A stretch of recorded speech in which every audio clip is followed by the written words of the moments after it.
I want to talk to you today about something most of us find surprisingly difficult. Not mountain climbing, not learning a foreign language, not running a marathon, just being still. We live in a world that has a complicated relationship with silence. The moment a quiet space opens up, a few minutes waiting for the kettle, a gap between meetings, the odd 10 minutes before bed, we fill it. A podcast, a scroll through the phone, something, anything to keep the noise going. And I don't say that to judge, I do it too. But I've come to wonder whether there's something we're actually afraid of in the silence. As if stillness might show us something we'd rather not see, or ask something of us we're not sure we're ready to answer. There's a moment in the Hebrew scriptures, you might know it, where the prophet Elijah is hiding in a cave, exhausted, convinced his life's work has come to nothing. And God doesn't come to him in an earthquake or in fire or in the roaring wind.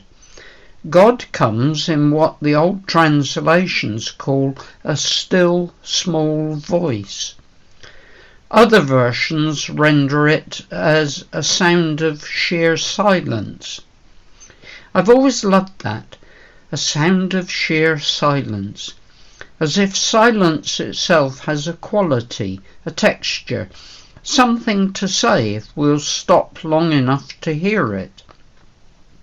Now, I'm not suggesting we all need to become monks. Stillness isn't the exclusive property of retreat houses or hermitages.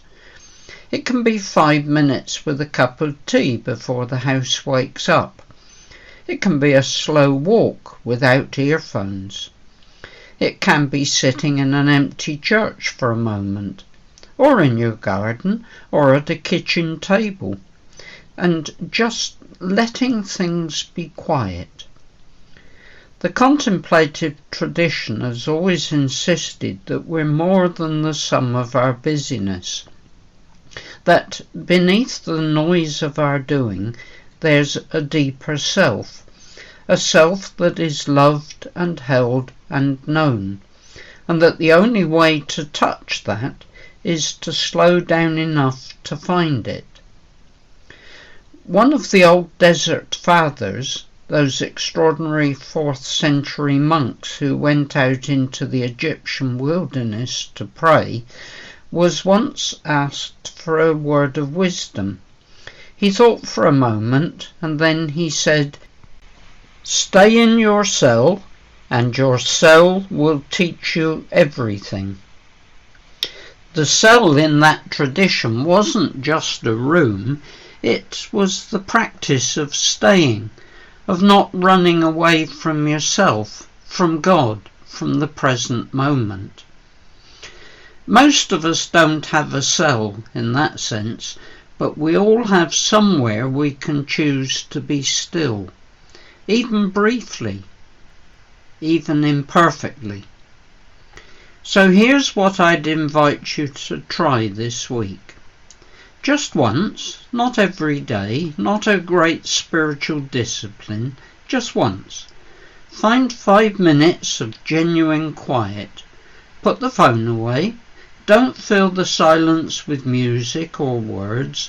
Just sit with it and notice what happens. You might feel restless at first. That's fine. That's normal. Most of us do. But if you stay with it, something often shifts. A kind of settling.